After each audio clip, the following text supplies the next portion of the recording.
Assalamualaikum warahmatullahi wabarakatuh. Perkenalkan nama saya Nurul Hidayati dengan NIM H5401221062. Di sini saya akan menjelaskan tentang Sarima atau seasonal Sarima. Nah, Sarima itu kepanjangan dari Seasonal Autoregressive Integrated Moving Average. Adalah model peramalan deret waktu yang digunakan untuk menganalisis data dengan pola musiman. Model ini merupakan pengembangan dari ARIMA dengan menambahkan komponen musiman untuk menangkap pola berulang dalam data pada interval tertentu, misalnya bulanan atau tahunan. Nah, siapa sih yang biasa menggunakan model SARIMA ini? Itu sering digunakan oleh ekonom, analis data, peneliti, dan pembuat kebijakan yang bekerja dengan data ekonomi, keuangan, atau bisnis yang menunjukkan pola musiman. Nah, biasanya Sarima ini diterapkan dalam berbagai bidang seperti ekonomi, keuangan, perdagangan, pertanian, dan energi, di mana pola musiman mempengaruhi data. Contohnya, Sarima digunakan untuk meramalkan inflasi, permintaan listrik, penjualan musiman, harga komoditas, dan jumlah wisatawan. Nah, kapan kita melakukan analisis Sarima ini? Nah, biasanya itu digunakan ketika data menunjukkan tren musiman dan model ARIMA biasa tidak cukup akurat dalam menangkap pola tersebut. Model ini sangat berguna dalam peramalan jangka pendek hingga menengah, terutama untuk data dengan pola musiman yang jelas, seperti penjualan retail selama liburan atau permintaan listrik di musim dingin dan panas. Nah, mengapa kita perlu model Sarima ini? Karena Sarima ini mampu menangkap pola musiman dalam data deret waktu yang tidak bisa dilakukan oleh model ARIMA biasa. Model ini efektif dalam mengidentifikasi tren, pola siklus, dan membuat prediksi yang lebih akurat, membantu dalam pengambilan keputusan ekonomi dan bisnis.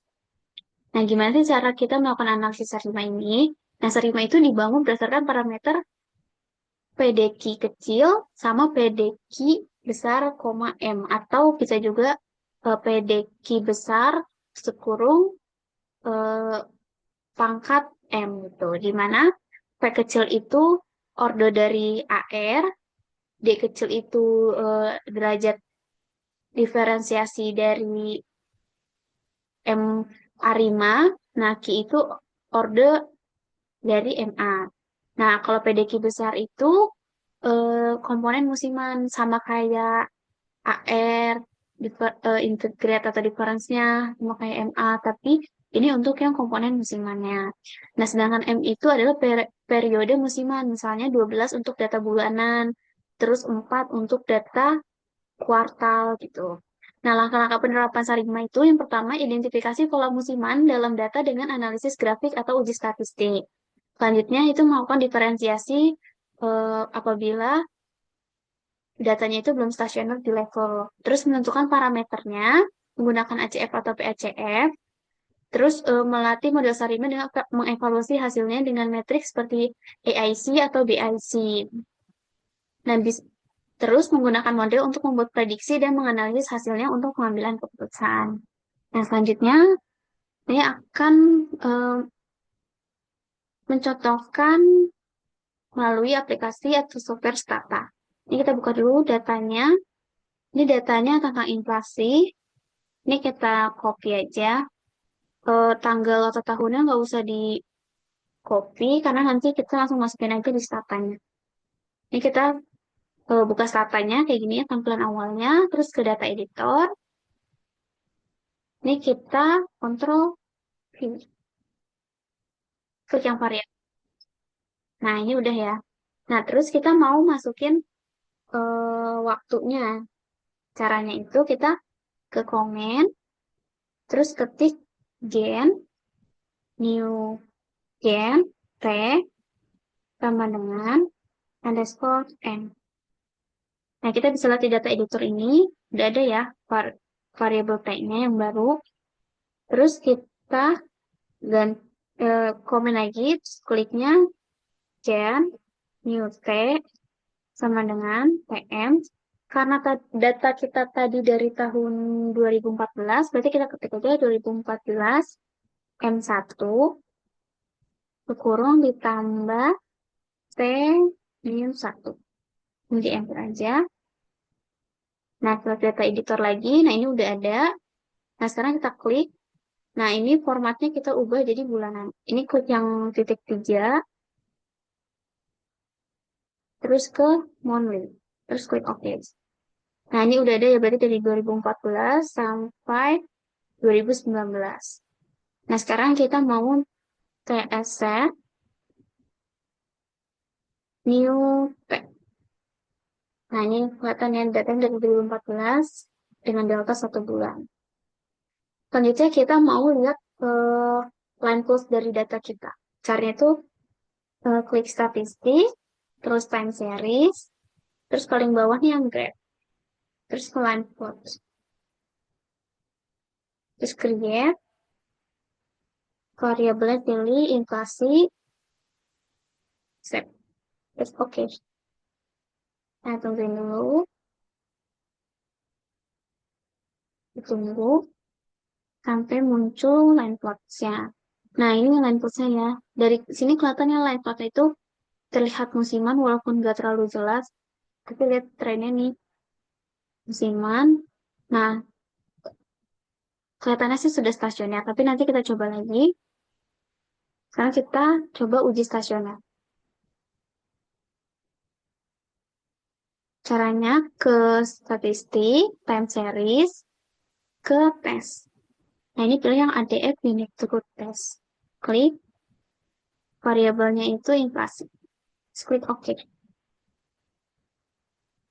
Nah, di sini kelihatan ya, tes statistiknya itu lebih kecil dari critical value di 1% sampai 10%. Nah, p-value-nya kurang dari 0,05 juga, berarti data kita itu stasioner di level. Jadi kita nggak perlu melakukan differencing. Nah, selanjutnya kita mau lihat korelogram atau autocorrelation-nya. Caranya ini klik statistik, terus time series, terus graph, terus korelogram acel. Variabelnya inflasi, terus klik OK.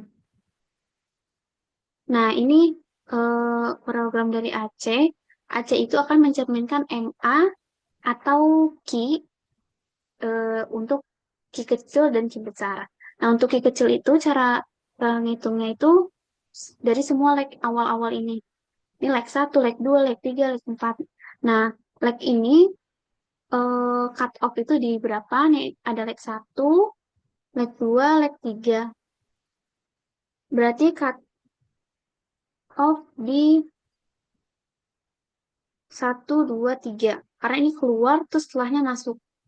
Keluar, setelahnya masuk. Itu kata kuncinya. Keluar, setelahnya masuk. Nah, berarti P kecilnya itu, Q kecilnya itu berarti 3. Karena A. Ini ACF itu melambangkan MA atau Q kecil. Nah, terus di sini kita juga bisa melihat Q besarnya dengan cara kita hitung leg ke-12-nya. Ini kan leg 10 di sini. Ini leg 11, ini leg 12. Nah, ini leg 12-nya udah hampir mau ke garis ya. Udah hampir mau ke garis. Terus kita cari leg 24-nya. 24-nya itu di sini. Berarti dia masuk ya. Masuk. Jadi kita bisa anggapnya leg kita ki besar kita itu tapi ini nggak keluar. Berarti ki besar kita 0 karena ini nggak keluar atau nggak mepet garis. Berarti eh, jangan lupa ditulis dulu atau diingat ki kecilnya tadi itu 3, ki besarnya itu 0. Nah, terus kita sekarang mau lihat PACF-nya ke statistik, time series, graph, terus PAC, variabelnya, inflasi, klik OK. Nah, PAC ini tuh menggambarkan AR atau P. Nah, kita mau lihat P kecilnya dulu. P kecilnya berarti setiap leg ini 1, 2, terus cut off. Berarti cut off-nya di leg kedua ya. Berarti P kecilnya 2. Nah, P besarnya kita lihat. P besarnya ini kan 10 di sini, 11, 12. 12-nya di sini. 12-nya nih hampir mau ke garis lah ya. Terus 24-nya dia ada di sini. 20, 24 di sini ya. Berarti dia cut off ya, cut off-nya di 1. Kenapa di sini disebut lag-nya 1? Karena kita hitungnya per 12, karena datanya tadi bulanan per 12, per 24, dan selanjutnya gitu. Berarti ini lag 1, ini lag 0 gitu ya. Kalau buat di P besarnya atau di decimalnya. Berarti tadi Q kecilnya 3, Q besarnya 0, P kecilnya 2, P besarnya 1. Kalau takut lupa, boleh dicatat dulu. Nah, udah selesai sekarang kita coba uji ke arima-sarimanya. Kita klik statistik, terus ke time series, terus ke arima. Nah, ini dependent variabelnya kita pilih inflasi. Tadi P kecilnya itu 2, terus D kecilnya itu 0, karena tadi kita nggak melakukan differencing sama sekali. Terus Q kecilnya itu 3. Nah, terus kita cek model 2, klik model 2. Ini yang Sarima. Em, Tadi P besarnya itu 1, D-nya itu 0 karena kita nggak melakukan diferensi. Q, Q besarnya itu 0 karena tadi nggak ada yang keluar garis di MA-nya. Nah, terus seasonal lag-nya itu 12 karena data kita itu bulanan. Berarti berulangnya setiap 12 bulan. Ini klik OK aja. Kita lihat.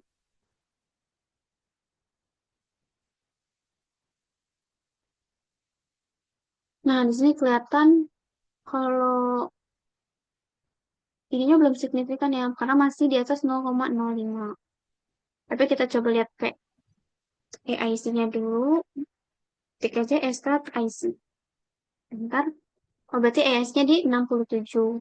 PIC-nya di 83. Terus kita coba model lain. Ini kita klik aja di sini, biar nggak perlu ke statistik. Klik. Nah, ini kita bisa ubah nih angka-angkanya. Kita coba satu-satunya. Nah, ini kita coba, kita enter. Nah, ternyata di model yang apa tadi? Model Arima. Oh, kan ini. Model Arima 100 sama Sarima 100 itu signifikan ya, signifikan. Tapi kita cek dulu EIC-nya. Oke, kita bandingin sama sebelumnya. Sebelumnya 67, sekarang 72. EIC-nya lebih besar, tapi ini signifikan. BIC-nya BIC-nya lebih kecil. Berarti kita bisa ambil yang lebih bagus. Berarti yang Arima 100, Sarima 10012. Berarti kita ambil model ini untuk forecasting kita. Untuk data peramalan kita. Nah, setelah itu kita klik statistik, ke time series, set up and utilities, terus ke add observation to time series dataset. Nah, karena Arima-Sarima ini hanya melakukan peramalan jangka pendek, kita cari yang 6 bulan aja. 6 bulan ke depan. Nah, ini klik OK. Terus habis itu model yang mau kita masukin itu yang ini, yang mau kita buat ramalan, klik lagi aja, terus enter. Nah, setelah itu kita klik di komen, predict FC inflasi, koma, Y, dynamic, dalam buka kurung, TM. Karena tadi data kita terakhir di 2019 bulan Desember, berarti kita akan forecasting di tahun 2020 sampai bulan 6. Ini tutup kurung, kali enter. Nah, kita lihat di sini. Nah, ini udah ada ya dari 2020 bulan 1 sampai bulan 6.